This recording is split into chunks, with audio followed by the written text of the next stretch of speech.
嗨，大家好，我是坦平叔。今天是2025年1月17号。这一期咱们聊一聊万科，聊一聊祝久胜价稳。有很多媒体以经济观察报为主，还有北京商报，很多媒体都报道万科总裁祝久胜被公安带走。后面又传出深圳相关工作专班全面介入万科。2025年1月15号，万科企业股份有限公司执行董事、总裁、首席执行官祝久胜被公安机关带走。1月16日，数个消息源告诉记者上述信息，也就是说已经传了2天了。记者就多次拨打祝久胜的手机电话，未有人接听，发去短信问询，亦未获回复。记者也多次联系万科董事会秘书朱旭未有接听电话及回复信息。经济观察网记者拨打了万科总部的办公电话，并应其工作人员要求向该公司媒体采访对象对接邮箱发去采访函，至发稿时未获任何回复。后面接着又传了2025年1月16号说，从多个信源获悉，深圳相关工作专班已经全面介入万科，万科公司或将面临接管改组。所以昨天一下万科又上了风口浪尖，又被舆论关注。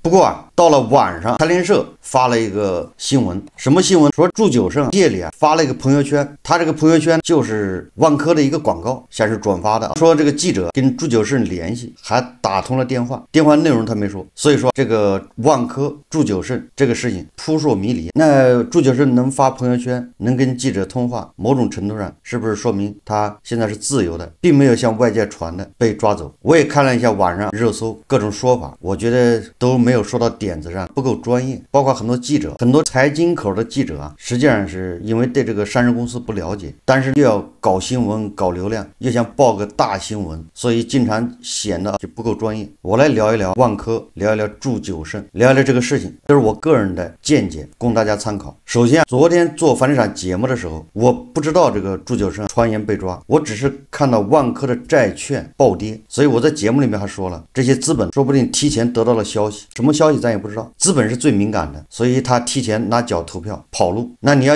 结合后面网上爆出来这个祝久胜被抓，那万科的债券暴跌，这就比较合理了。那这个祝久胜到底有没有被抓？我可以负责任的说，到目前为止，说万科总裁祝久胜被公安带走，这个说法非常模糊非常不专业，给人遐想。就是万科总裁祝久胜被公安带走是什么个状态？带走什么意思？带走不代表把他抓起来了，带走也不代表限制他的自由，带走也有可能是问话，配合一下调查，录个口供你就回来了，这种事情经常发生。但是媒体他就喜欢拿这个来博眼球，因为现在万科在风雨飘摇之中，大家都是在吃瓜，看着万科出事，觉得万科要爆，这个时候他来个这么一条线索，你也不能说记者在造谣，但是他这个一报，让很多人就误解，就以为祝久胜被抓了。后面说什么工作专班介入万科，这个更是传言。理由就这么几个。记者他发这个消息的时候，他也预知到观众网友会往哪儿想，但是他就故意这样模糊混淆。万科不管怎么样，它是个上市公司，它信息披露，大家记住了，一个公司的总裁 CEO， 不要说 CEO 了，就是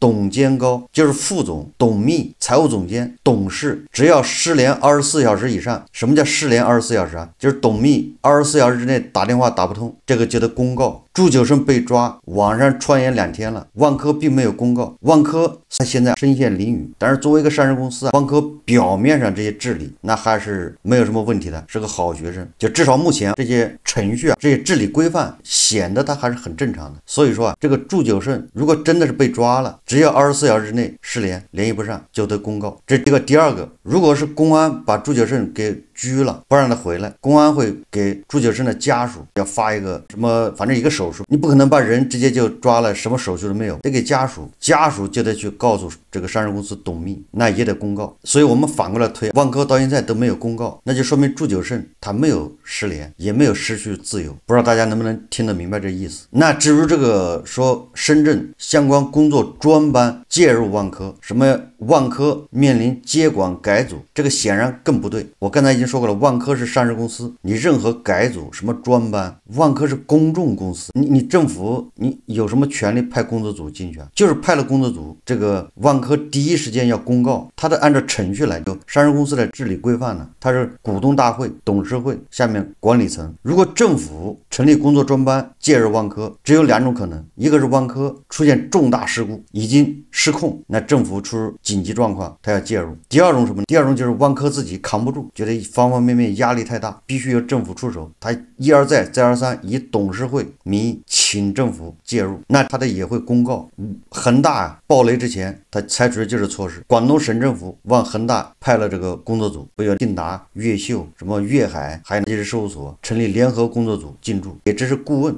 任何的命令、计划、决定都是由董事会、股东大会决定。许家印还是董事局主席，你什么玩意都让许家印签字。恒大的工作专班，恒大到现在他发了一个命令没有，也就是人家是上市公司，有自己的治理规范。所以说，真正像万科派工作专班，这个恐怕这个专班不可能是去接管改组万科，要有也是调查什么案子。所以咱们说到现在，就是要说祝久胜这个人，谣言往往是遥遥领先的预言。祝久胜被传被公安带走，到底为什么事情跟万科有没有关系，或者目前跟万科有没有关系？所以接着说一说祝久胜这个人。祝久胜他是深圳建行的一个信贷部的一个负责人，后来应该是10几年前他就加入了万科，在万科主要是负责资金部。大家要知道，很多企业都有资金部，上市公司都有资金部，房地产的更得有。什么叫资金部？就专门去搞钱融资。这个房地产企业实际上它就是个金融企业，你把它想明白一个道理。祝久胜他能当 CEO， 郁亮当董事长，充分说明房地产企业根本就不需要什么技术。郁亮是搞财务出身，那就是并购，动不动把别的房地产公司并购，跟别人房地产公司合作，那都是财务上的事，合并报表，大鱼吞小鱼。这个管资金的当 CEO 当总经理，那就说明这种房地产企业主要是靠钱，盖房子跟技术那都没关系，跟营销关系也不大。就相比较而言，资金财务最重要。那祝久胜好像是2018年，也就是宝万之争，也就是野蛮人姚老板要拿下万科控制权，在二级市场收购万科的股票。后来这个事情平息之后，王石不就退出了吗？王石退出万科，郁亮当董事长，好像后面就祝久胜当了 CEO。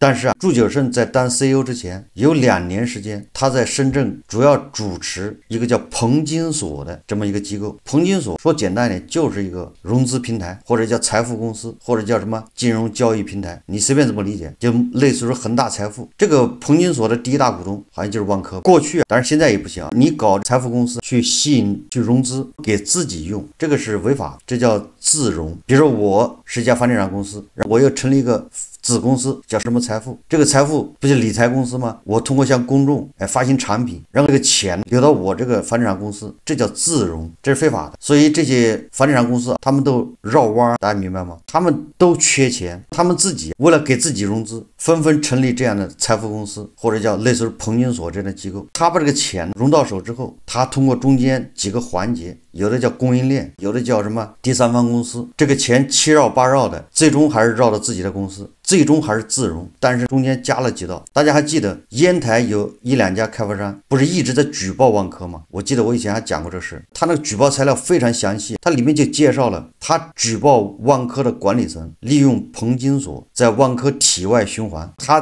鹏金所在外面融资，实际上是万科的几个高管在控制，完了之后融了钱，最终是给万科用，收了万科高额的利息。但是这个高额的利息按道理就是肉烂在锅里面，都应该是万科的，但是因为他是搞体外循环，所以这个钱就进了鹏金所，或者通过鹏金所或者其他公司进入万科高管的口袋，甚至有的已经流到国外，这就是中饱私囊。万科的财务报表里面体现不出这块利润。我记得应该是烟台那个开发商不是一直在举报吗？举报万科，它里面就介绍了鹏金所。那这个鹏金所就像恒大财富一样，它是面向公众，吸引这些投资。完了这个钱去哪儿了？不管他怎么说是高利贷，但是他这个钱肯定是流向房地产了。无论是最终流向万科还是流向其他的房地产，大家知道结果是什么吗？大家想想，结果是钱回不去了，房子卖不掉，钱回不去，这些什么财富公司只有暴雷一条路，就像中植，对吧？就像融创，24年多少家财富公司爆雷，恒大财富爆雷一样的。鹏金所2024年好像7月份还是8月份爆的雷，因为他投下的钱回不来，没有办法跟人对付，所以合理的分析应该是有关部门应该是对鹏金所立案调查。鹏金所恐怕涉及非西，因为他已经爆雷了嘛，就像公安部门对中植立案调查一样。那祝久胜作为鹏金所曾经的董事长，他又作为万科的总经理，那他去接受这个叫协助调查，这就非常合情合理。所以说我分析祝久胜恐怕就是因为鹏金所的事情，目前还处于协助调查阶段，所以说即便是公安机关把他带走，也只是协助调查，并没有到说要对他进行这个叫限制自由或者强制措施。所以我推测他犯的事儿或者跟他有牵连的应该是鹏金所，而不是万科主营业务。如果是万科的主营业务出了事接受调查，那应该是郁亮，还轮不着这个总经理祝久胜。郁亮是董事长，一把手负主体责任的。如果是调查万科的职务上的事情，那万科是必须要公告的。你调查祝久胜在鹏金所的事情，那万科他就信息披露，他恐怕就有区别，很有可能这事情过去了，万科再出一个公告。所以说至少到目前祝久胜他是自由的。目前即使有调查，也不是调查万科主体主营业务。虽然我3年前就说万科要爆雷，但是咱们也不能乱说，对吧？一码是一码。我一直说万科爆雷，那是因为整个房地产行业出问题了。你只要韭菜不买房，都得歇菜。这个鹏金所为什么爆雷？还不就是房子卖不掉吗？卖不掉，资金没办法回笼。这里面有多少钱是万科用了，万科没办法回去，他房子卖不掉。万科现在拼命的还债券，还美元债，因为更不能违约，违约就官宣爆雷。而鹏金所这种类似财富公司、民间借贷，它就是违约，因为中间还隔着好几个公司。万科这样的公司，它一个缸、3个缸，只有一个盖子，哪3个缸？美元债，国内深交所发的债券，还有类似于民间借贷，就是鹏金所这种融资，还有一个什么呢？还有一个是保险公司、银行，这4个缸，万科只有2个盖子，你说它盖哪个？它这2个盖子，第一个只能盖美元债，因为美元债一旦违约完蛋。第2个盖子盖哪个？第2个盖子盖国内这个债券。所以银行和保险公司他就得去跟人谈，让人家展期，我没钱给，往后延，不延就死给你看。至于排在最后的那个鹏金所呢，对不起了，那你们得自己扛，反正我没钱。你看看，这叫优先级，因为他资金总是短缺的，他没有办法全部覆盖，所以只能捡重点的去。那你排在最后的鹏金所爆雷很正常，没钱给。那祝久胜被带走这个事情，我刚才说了，他应该是有这个事，他是配合调查。那么最终这个事情会搞成什么样呢？我想只要鹏金所在接受调查被立案，最终我还是会烧到万科，因为毕竟钱是你万科用了，或者你万科用了一部分，竞争追还是要追到万科，那就有可能把万科的盖子给揭开了。万科有这么几个问题，我在平时节目里面一直说，首先是万科的公司治理非常奇怪，可以说非常奇葩。他第一大股东明明是深圳地铁，实际上就是国资委的，但是他的管理层又不是第一大股东委派的，这个管理层到底代表谁的利益呢？管理层自己，对吧？通过员工持股也持有这个万科的股份，实际上就是万科是小股东控制了这个公司，这个治理结构要打个大大的问号。如果大股东不是深圳国资委，不是深圳地铁，而是另外一个民营企业，那没关系。那个民营企业说我就喜欢万科的管理层，我喜欢他们，我就愿意让他们当董事长、当总经理，就愿意让他们管万科，这个没关系。但是你深圳地铁是全民的、国企、国家的，我在以前节目反复说过这个事，这个是个大事。你想，深圳地铁入股这个万科好像10几块钱吧，我估计15以上，好像有的时候18，我记得当时还说过这个数。那么现在万科股价只有6块多，一股少了10块钱，国有资产流失多少？深圳地铁在万科这笔投资造成国有资产流失得上100亿。这个加特老师现在也是禁言了，如果没有禁言，加特老师不是出来说了这事，这个才叫国有资产流失。深圳地铁还借了钱给万科，应该是有这个事。万一万科爆雷，深圳地铁这个投资还有借债能回得去吗？这个谁负责任呢？我在想，如果现在深圳已经有工作专班介入万科，他目前来说应该还是查这个资金，也就是说鹏金所的资金到底流到了哪里，有多少到了万科是怎么用的，恐怕还在梳理这个。但是这个事如果扩展下去，那么万科恐怕也跟恒大一样，那广东省或者深圳市会派工作专班呢，叫协助董事会，实际上他再召开股东大会就行了，通过股东大会把现有的董事会全部罢免，让深圳地铁委派董事长、总经理。恒大大，因为人家是私人企业，你开股东大会，许老板不同意，他不签字，你董事长、总经理、董事没有办法委派，人家投票反对，所以他搞个工作专班，对吧？协助你干活。万科这个不需要，我觉得万科你就召开股东大会就行了，因为第一大股东是深圳地铁，对吧？直接把董事会全部罢免，这样更得力，效率更高。没想到万科暴雷，它的突破口居然是从彭金锁开始，就像揭开了万科的一个盖子。万科为什么走到目前这个境地呢？对吧？因为郁亮2018年好像这多少年前就天天聊让万科活下去，对吧？万科拿地要谨慎，什么房地产的白银时代结束了，什么黑铁时代。每一次万科开股东大会，郁亮他的金句频出，郁亮都一度成为房地产行业的标杆人物，说什么媒体都追捧，都要再宣传一轮。大家有印象吗？那个时候正是房地产高歌猛进的时候，郁亮说让万科活下去，好多人理解不了。那现在回头看看呢，很多人就反问万科，既然你那个时候就已经知道房地产到头了，房地产不行了，为什么你万科就不能摆脱这个命运？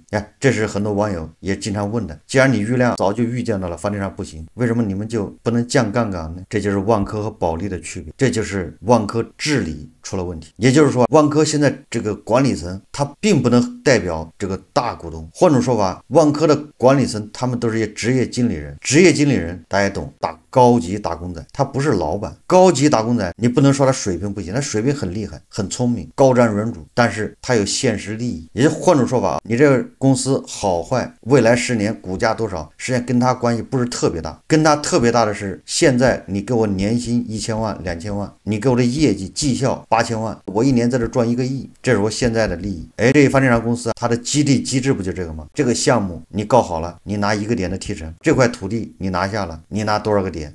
他们这是项目制，做的越好，你拿提成越多，绩效越高。各个先不要说管理层这一块，它下面各个子公司、各个城市这些区域公司，哪个不是这么干的？大家吃什么喝什么，不都是靠业绩吗？就靠拿地盖房子，卖掉赚钱，大家分钱。从2017年开始，你就不卖地了，你不买地不盖房子，你降杠杆，那下面那人吃什么？那些城市公司的项目经理、总、副总、管理层，你说没有项目了，那他们就得下岗辞职。所以说，即便郁亮他已经预计了房地产不行了，但是下面还是疯狂拿地。到了管理层，人家也一样，毕竟大家是算今年绩效，连郁亮本人也是，对吧？如果今年万科赚了50个亿，不仅股价涨，而且他自己他的年薪会多拿多少，绩效多拿多少。即便郁亮说不能这么干，咱们要降杠杆，咱们速度慢下来，把地不要拿了，那下面的兄弟们也不同意啊。你已经吃饱了喝足了，你已经捞够了，和着兄弟们就喝西北风。所以说他们大脑是意识到了，但是脚是停不下来的，手也停不下来，直到坠入悬崖。我这么一说，搞个房地产人应该明白，正好万科的这个机制导致他也没办法刹车。如果是保利，那上面一道命令下去，他就能停住。如果是个纯粹的私人公司，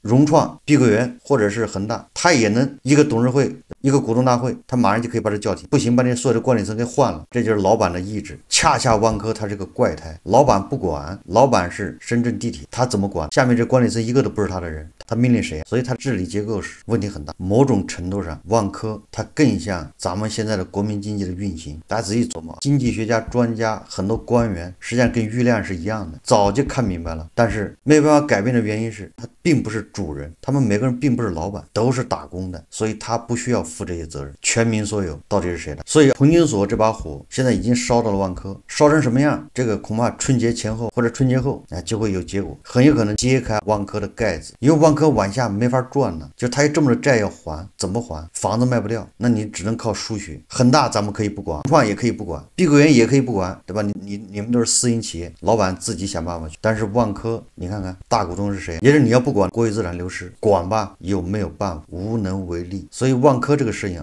最终这个管理层得有好几个人进去。深圳地铁、国资委、深圳市政府的都会有人进去。万科暴雷，国有资产流失，得有人负责。去年这个时候传言万科的董事长要走绝路，对吧？大家记得吧？也不是空穴来风，说明压力特别大，已经勉强扛了1年，他还能再扛1年吗？太难了，我们拭目以待。好，这期节目我们就聊到这里，感谢大家收看。如果喜欢我的节目，欢迎订阅转发，也可以在下方留言评论，谢谢大家。